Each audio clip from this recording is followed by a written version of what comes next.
super excited to have this guest on the show today, Julian. Been watching the emergence of this company for probably the last 12 months or so, and they are absolutely a disruptor in the industry. I think there's a lot of nightclub owners, fixed venue owners that are going to be very worried about this company.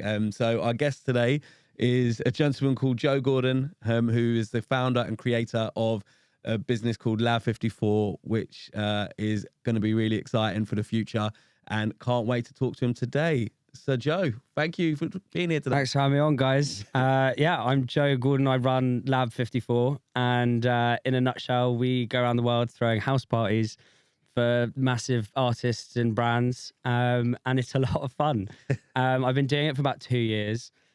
Started off in London and Leeds, where I threw a house party for my brother. And since then, it's taken us all to Ireland, Ibiza, Australia. I'm off to the States next week. And people all over the world sort of see our videos and like, can you come over and throw me a house party for my mates?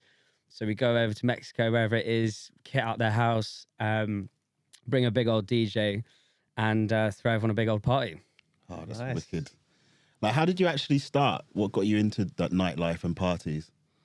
I mean, I started as a mobile DJ when I was 13. And for the last sort of 11 years now, I used to do like kids' birthday parties, like DJing, did like 15th, 16th. My parents used to like drive me to these gigs, had this little small set of decks and speakers, which always broke down. Yeah. And since then, we sort of built it up, started doing some 18th and some 21st, then some weddings and some bigger events. But it all started back when I was 13. I downloaded a little app on my iPad and learned how to DJ off of that. Wow. That's amazing. You've had some big DJs at your events now as well. Oh, yeah. I mean, we've had some absolutely massive names, which I can literally never in a million years have thought that this is where we would have got to off of me downloading an app. Yeah. I mean, you know, Jax Jones, Marlon Hofstadt, Eliza Rose, Galantis even out in the States. We did Rudimental in Australia. Like, it's been wild to see that when you make a point of difference in this like industry and you're posting it online, the caliber of artists that see it and are like, I want a bit of that. Yeah. But yeah, we've had a wild number of names. I think we've done about 100 parties in total. And when did you start? Like in Leeds, funny enough. So Okay. throwing that party for my brother, we had about 200 people turn up, and he was leaving his third year. He basically lives in this house with 10 others, and it used to be an old hotel. So it's massive. Like, it's got a big old living room, big tunnel. Can probably fit about 150 people in it. So we kitted all of that out, put carpet protector on the floor. And I thought, yeah, do you know what? I'll film it for a bit of content. I never did any content before then. I just had my phone on me. We threw the party. I caught some bits of it. 300 people ended up turning up, so people were jumping over the fence to try and get into this party. We'd locked the gates. It's this big wooden, stone fence, and people are literally jumping over it. So we had to shut the whole thing down before the police came. And I posted it online. It went viral, and then since there we sort of like, okay, maybe there's something in this. And we just kept going and throwing more house parties with all the mobile DJ equipment that I'd saved up, like 13, 14, 15. And this is where it's taken me today. Oh, that's wicked. And you know, is it like, what type of, it's all blown up because of social media.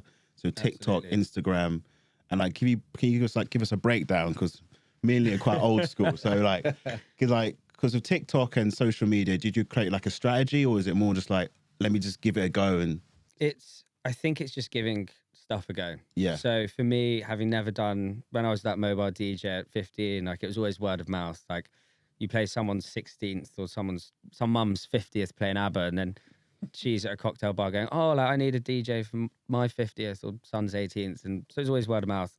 With the social media, we just started posting. I had no idea what worked. No. If you scroll back through my personal pages where it all started, there's some awful videos on there. Yeah. But there's no hard and fast way of doing it. It is just a case of putting yourself out there and constantly reviewing what you're putting out and seeing what people are reacting to and what people like the look of. But obviously since then, we've sort of just rolled with it. So originally it was just me with an iPhone, then you bring a videographer down, you get some GoPros. Didn't know what I was buying with GoPros and cameras, so just do a bit of research and you ask a couple of your mates. But again, it's just giving all of that a go. And then, you know, I think it was like 6 months ago, like, why don't we get a Ring doorbell? Yeah. And that has been some of the best content I've ever seen. Oh, that's produced wicked. at Lab. Like, the Ring doorbell's class. Please sponsor us. Yeah. All right. So I saw a video of you in a penthouse and you were getting all the venue ready and stuff. And I was just thinking to myself, whose penthouse is it? Like, can you give us a breakdown of how does it actually work? Do you know which penthouse you were looking at from our minds? Oh, mate, it looked wicked. I wanted to own it. So, penthouses, we recently did one in London for Jax Jones. Yeah. And that was in the O2, next to the O2 Arena. And people basically all over the world, they see the videos. There's a link in our bio that they click on going, I want to win a free house party. So they fill in the form, they send in some photos of their house and the space they'd use. And then we basically pick the best houses based on a variety of factors. Message the host being like, are you up for hosting something on this day? We explain the whole process, how it's free, you get security, all the rest of it. And everyone's like, yeah, sweet, I'm so down for this if they're available. And that was it. And then we had the Jax Jones one, set it up inside. And then I'm coming to the house with Jax, and the team are texting me going, we might want to put it outside. And Jack's like, I really, really want to put it outside. And it's like 11 o'clock at night. And I'm like, guys, we can't do it outside. Like in central London, there's another building of neighbours right next door. Anyway, so we end up putting it outside for Jax Jones because he's telling him no. We do it for 45 minutes. Like, it's one of the cheekiest things we've ever done. He's loving it. The crowd are loving it. And then we ended up having like the security of the building round, and he's on the Ring doorbell like slamming it. And we're like, don't worry, we're moving it inside. So we move it inside after that. But we love a penthouse party. Like, there's nothing better. Oh, that's wicked. And can you do the party anywhere? But a club. A club. So our motto, anywhere but a club. Yeah. I can't remember how it ended up coming about, but I think it was just we did that many houses and strange venues. I did one in Greg's. Yeah. That was good fun. Oh, that's wicked. And it just got to the point where like we are literally anywhere but a club, because whenever we do it for a party, like an artist, they have enough club shows. Like, it's giving them something that they can't get, and it's anywhere but a club. So usually someone's house is pretty unobtainable most of the time. So that's where we come along. Because in a way, you're kind of taking the clubbing scene to anywhere you want to go. Yeah, and now nightclubs for promoters. and now nightclubs are sitting there. I want this party in my place, but it's never going to work in your place because you ain't got you're not Greg's, you're not anything. Yeah, you know what I mean? Like, I think for us, like we weren't born out of a hatred for nightclubs by any means. Yeah. But it's just happened to be that, like, as we're getting bigger and people are wanting to come to our house parties or pop-up events over clubs, it is having clubs sort of reflect on that and be like, right, okay, well, what can I be doing to sort of imitate that? So I see a fair few clubs going, I'm throwing a house party tonight, like, bring all your mates down. And you're like, well, it's still the same club with the sticky floor and the bad bouncers as it was last week. But like, you can put house party on it if you want. Yeah. But clubs are clubs. Yep. And like, we've obviously, again, looking at your socials and stuff, obviously you guys are throwing parties in lots of different places. Like, talk to us about some of the wilder places you've thrown parties. We've done some crazy spaces. Like, obviously the Greg's was wild. It's like, if you see some of the videos, there's one of me shoving a sausage roll down a CO2 gun and shooting it out into the crowd. And like, who's signing up for that in the job description of like, by the way, you might be doing this later on. Yeah. We've done super yachts for Rudimental down in Australia. One of my favourite parties I've ever done. I remember we went out to Ibiza. We were 6 months into the company, and Joel Corey's team go, can we fly you out to Ibiza Rocks to throw a hotel room party for him? And I'm like, absolutely. Oh, man. So that was great fun. Over in the States, we did this party for Galantis out the back of an ambulance. What else? We got a few castles on the way, a few more mansions, potentially the world's largest house party inbound in the next year. So we'll see for that. And we've also got this glacier in Norway that someone sent in going, I've got this space and it's a cave and all the ice is shining blue underneath it. Do you want to come throw a party in it? And I was like, yeah, yes, obviously. Mate. So that's in the works. And people sending all these, like, we've got a nuclear bunker in Ireland, a few jails, like, there's You're going to make Jules start coming out. Yeah, hard again. I wish I was young again, man. Like literally, that sounds so wicked. You gotta come check them out. I will. We've got a the bank vault where James Bond was filmed in London. Mate, It's this big gold bank vault. They don't really host event. It's not a usual event space, but like my research team found it and they were like, we've got to do something here. So we're trying to convince them to let a bunch of 20-year-olds throw a rager in a bank vault. Because like comparing this to when we all grew up in the West End and stuff like that, this sounds so much more exciting. Someone said, "Oh, bunker, let's do it here." You can literally travel around the UK with your brand, and like you're trying to get to like, I don't know, America. You're blowing up in America as well. You said about Europe as well, Australia. Yeah.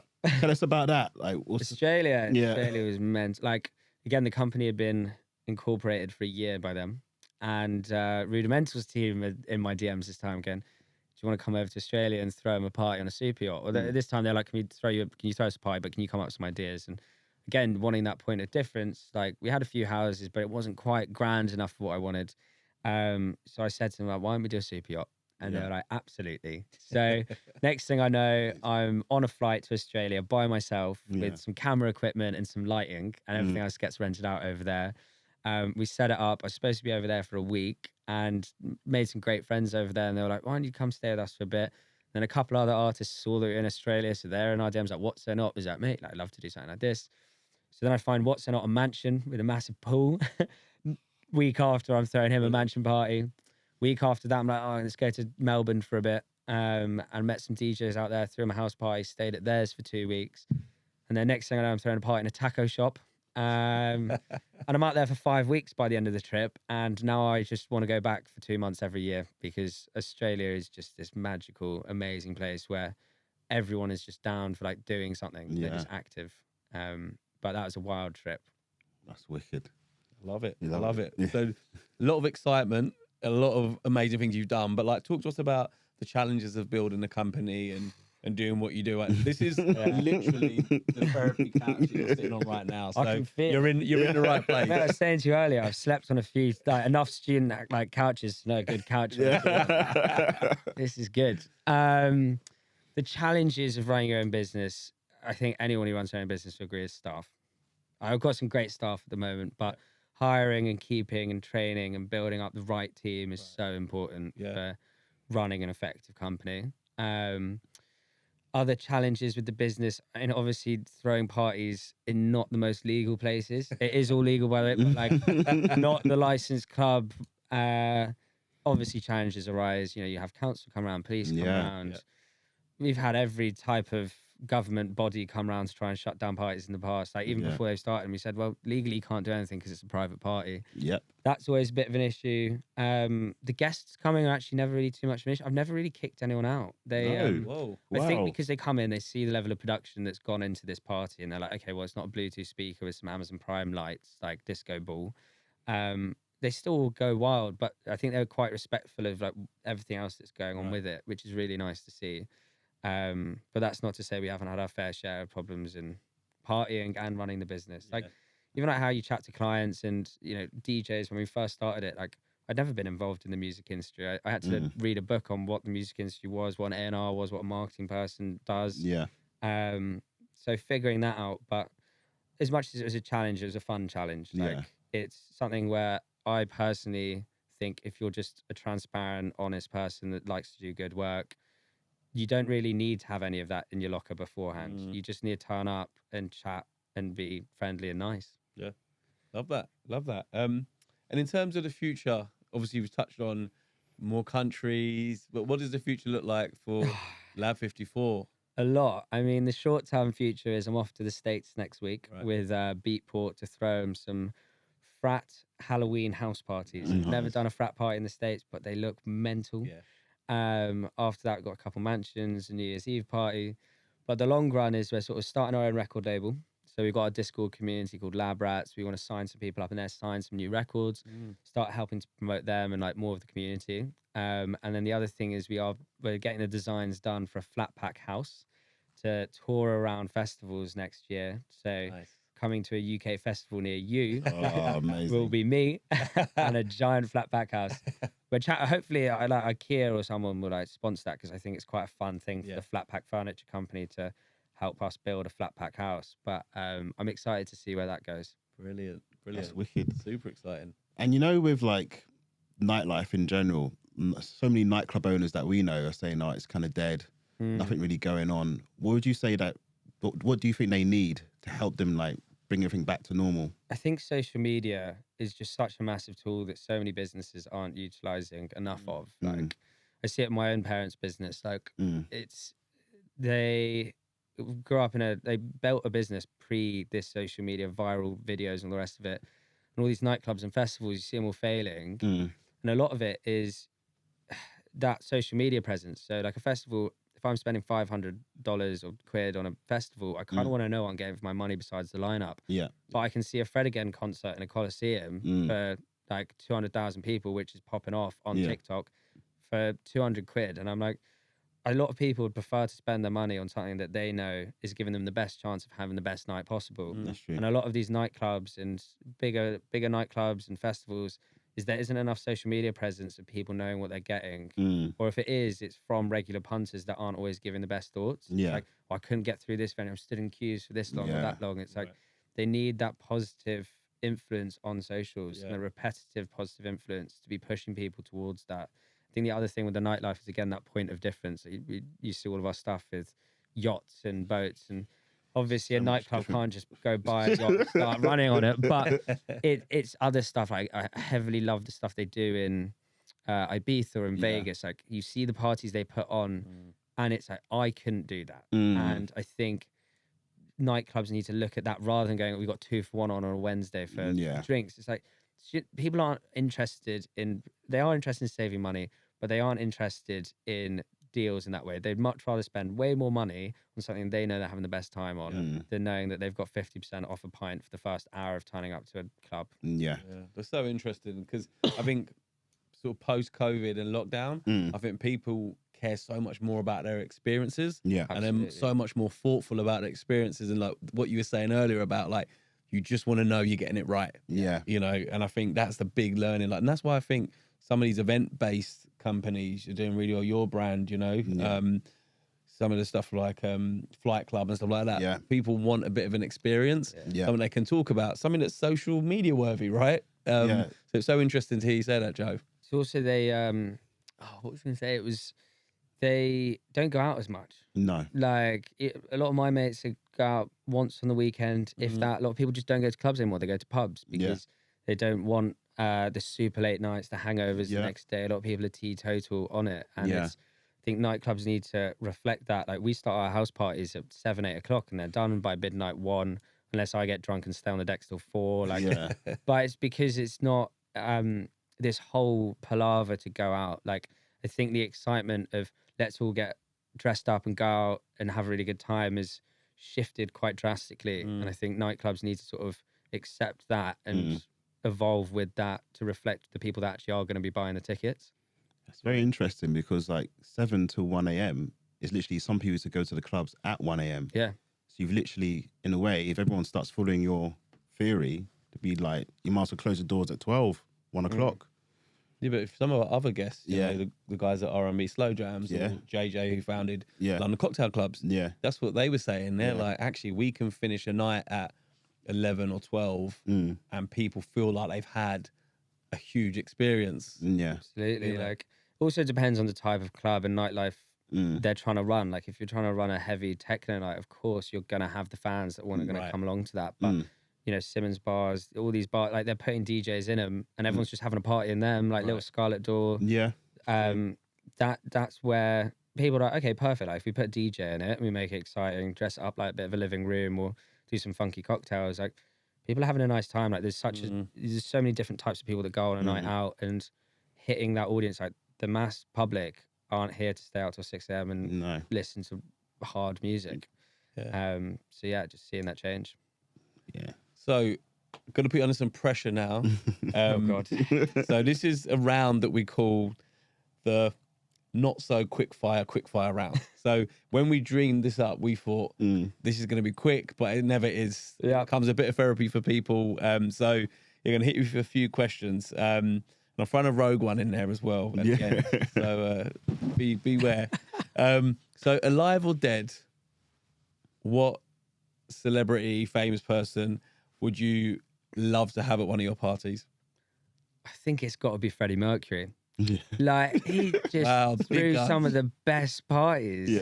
And like him at a party, like the crowd would be insane. You just know it'd go all night long, and the drinks would be flowing, and you'd throw him a mansion party. Oh, he'd love it. Like, so that's got to be my answer for that one. Amazing. That's a good one. That's a good one. Yeah.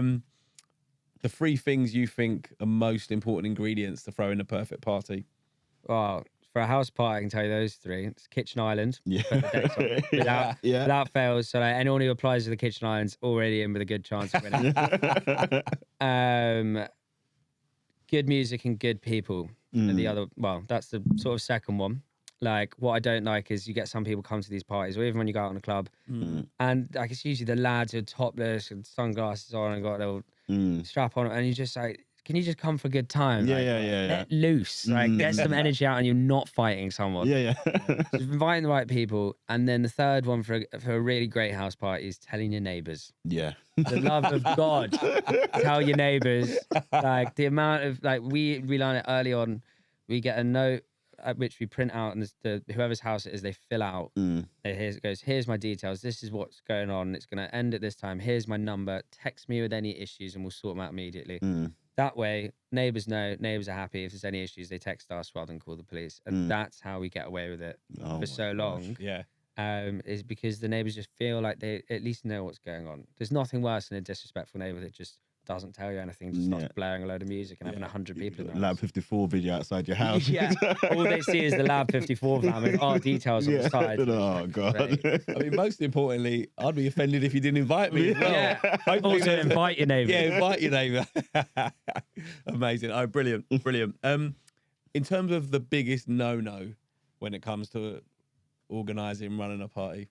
The biggest no-no.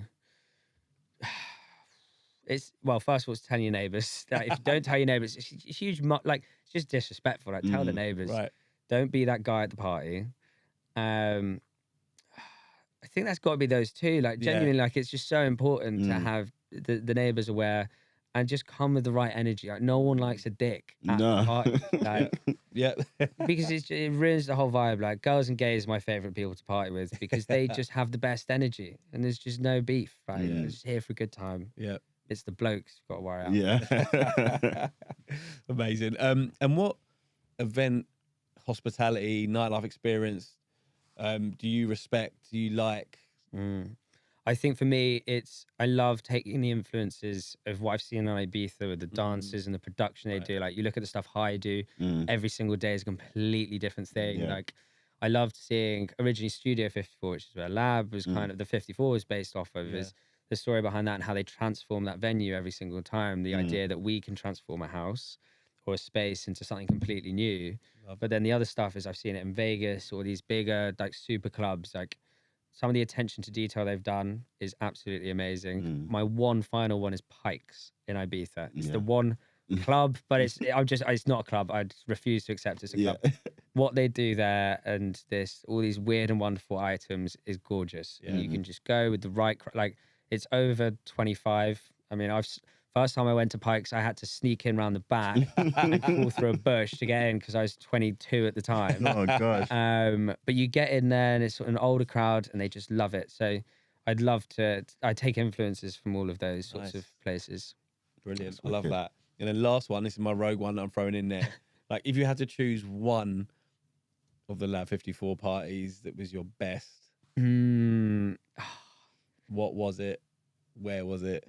It's got it for me, having like started Lab 54 2 years ago. Within a year of doing Lab, I'm getting flown out to Australia to throw a party for Rudimental. Like, brilliant. I used to play their tunes when I was 15 at someone's 16th birthday party. Like, and then I'm meeting them, we're in a super yacht together, and I'm stood on the top deck and I'm overlooking Sydney Opera House and Sydney Harbour Bridge. And you can't get better than that. No, I'm 23 at the time. I'm out here by myself. I've made all these new friends and I'm throwing a party on a super yacht, which is apparently mine, according to everyone else who sees it online, but it's just not. Like, great time. Oh, Got to be my favourite. That's amazing. I love the feeling you just described there, though. Yeah. I think that's the one thing I think sometimes people don't get about people who promote events is the feeling you get when you've pulled it off is like amazing, because we like being there anyway, right? We like partying, we like a good time, but then to be there and know it's your thing. A lot of guests talk about that sort of feeling of just completeness, you know. So I think it's when there's a bit of your stresses are before the party, when you're organising it, when you're making sure everyone's coming, setting up on the day, making sure you do it on time. yeah, The sooner you've got everything set up and in place, I'm pretty happy then. That first little drop of serotonin hits me. And then 2 hours in, 3 hours in, when it's peak party, DJ's loving it, everyone's coming, is loving it. That is the final reward. Packing down the end, that's just not an issue, because you've had an amazing time and it's all paid off.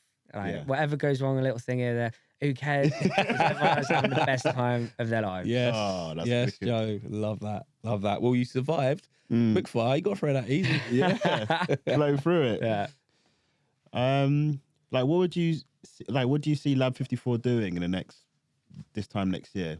This time next year, I think it's for us, like, having traveled for the first 6 months of the year, I just traveled the world. So I went to Australia, did Europe, did America, throwing these one-off parties.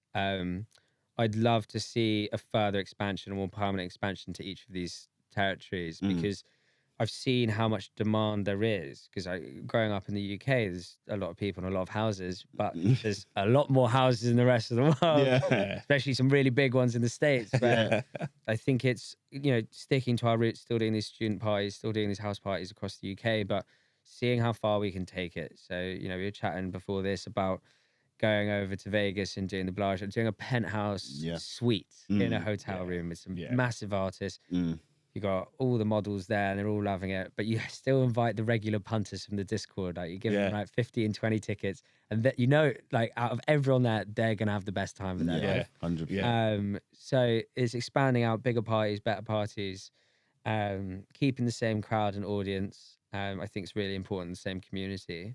And then alongside, starting up our record label, moving into like a proper office. So we're getting an office, transforming it into a kitchen and a lounge. It's basically going to be a house. It's Lab54's house. And we're going to be throwing parties in that every weekend. And that's a massive project for me, which I'm really excited about. Because, being in London, you've got so many people that want to come to our parties, but we can't fit everyone in. But if we have a permanent sort of residence, which is our office and our venue, the amount of community we can bring into that, and they can all experience a Lab54 party in our true vision. Because I build that partly with my own hands, but exactly how I want it to run.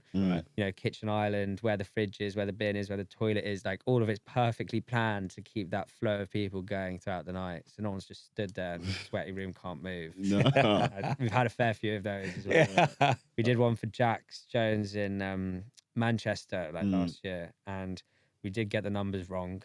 We completely over-invited, and then security didn't stop letting people in when we told them to. And there's a few clips online, and it is rammed. Like, everyone's like, people climbing into the window with the phone, trying to capture a pic of Jax and DOD. So bearing that in mind, and also good ventilation. These houses get unbelievably sway. We've got one big industrial fan, which we put by the DJ, because sadly they are the most important person in the room. But everyone else, just like half the time, they just end up topless because it's boiling. Wow. And what advice would you give to someone that wants to get into your type of like industry? Or I think for any industry, like for me, I did biochemistry at uni. I was a complete nerd, but I also did the DJing as my like side hustle. It's just get involved, do things. Like, no one was like, go through his house by here and it might lead to this or that. I started a t-shirt printing company. Like, I bought and sold stuff on Facebook. It's like, if you want to get into even like the music industry, there's no silver bullet of your, some industry head is going to message you online, or one internship's going to take you all the way. It's make your own path, and then everyone who you want to be associated with will actually come and find you when the time is right. And just be consistent with it. Like, for us, like, that consistency on posting videos, like, we went for months, no views on any TikToks, like, minimal. But the month before, we had millions and millions who did 50,000 followers. You don't know what's going to come around, but if you stay consistent with it and you continuously review what you're putting out into the world, guarantee at some point it will come back. Nice. The algorithm god, they call him. Nice. And just back to sort of your parties. One of the things we know about hospitality is things go wrong all the time. Like, God, yeah, all the time. Like, and I think one of the things that, although we live it, actually, they're funny stories in the end and they make people smile and laugh. So tell us about some of your funniest stories where we've had things some have gone wild wrong. stories. And the other thing as well I'd say with that is like, everyone who turns up never has a Scooby. Yeah. Anything's gone wrong. And like, even if things are wrong on the night, like the other thing I'd say is like, don't sweat the finer details all the time. Like if 90% of it's there, you're there. You're right. Enjoy the rest of it. But wild party stories is one of the first ones I had, I remember, did a garden party in Bournemouth for these students that were finishing exams, and we told all the neighbours. One neighbour gets past security, which is usually a big no-go for us. Like, wait and we'll come and chat to you and be respectful. He comes barging past, shoves them aside, comes up to me on the decks, and I've had a couple of drinks at this time. And he's like, if you don't turn down right now, I'm going to smash up all your equipment. And I'm like, bro, like we're trying to be respectful here. It's like early in the day. It's like a Friday, Saturday afternoon. It's going to be off by this time. And he was having none of it. And he's like, I'm going to smash it. I'm going to smash it. I was like, well, mate, there's a camera there. This is being recorded. Like, don't really want to do that. Like, let's work this out.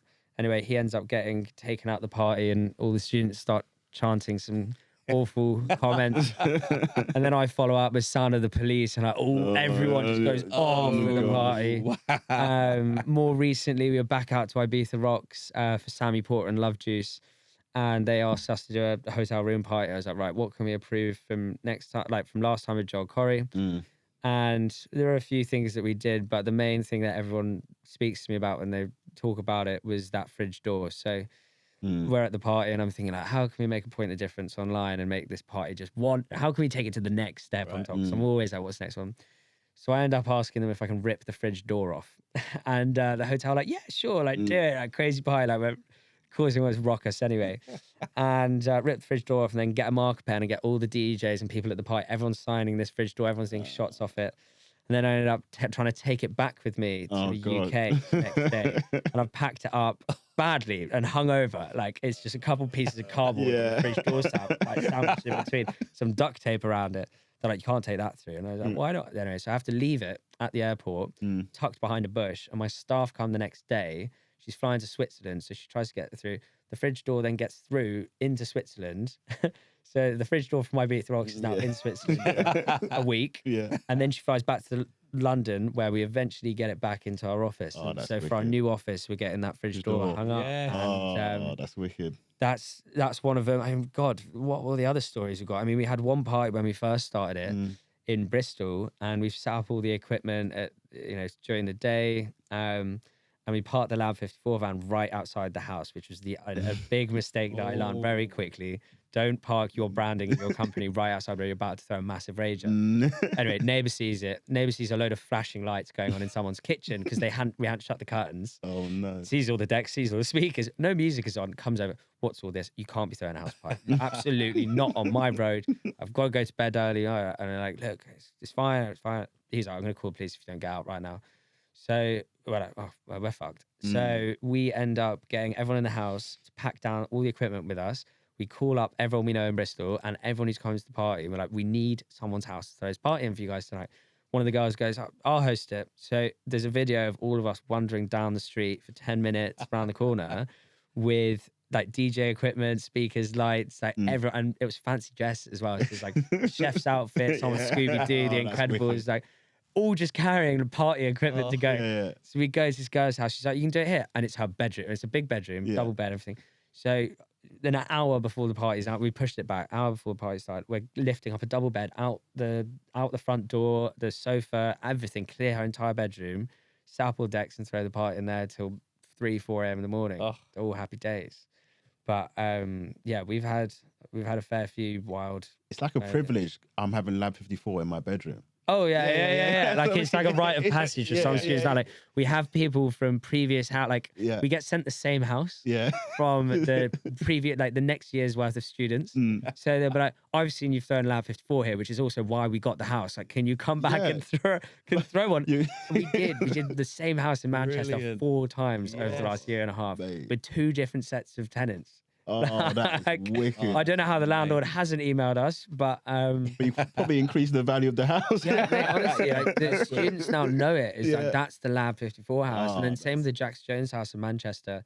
We actually had the landlord's company email us going, "We've got a load of other houses, which if you want to come throw them on one of those." Mate, wow, Like really? That's how it is. landlords at 50-50. Like so we've had a couple emails going, "You've seen this is over capacity." Blah, blah, blah. I'm like, it's not our party. Like we come in, we supply the DJ equipment and the stuff, but they've rented it off us for the value of £1 coin, which they give us on the door, and it's their party. Like they would have rented that equipment from anywhere else. Yeah. They've done it from us. We've thrown them a safe party with security, event managers, all the rest of this stuff, which they would have done anyway, but terribly. And then you really would have been hating on it. Right. Yeah. We've sent in a cleaner the next day, and the house has turned out cleaner than when we came. admit, So like, how do you want it to go? Because they're having it anyway.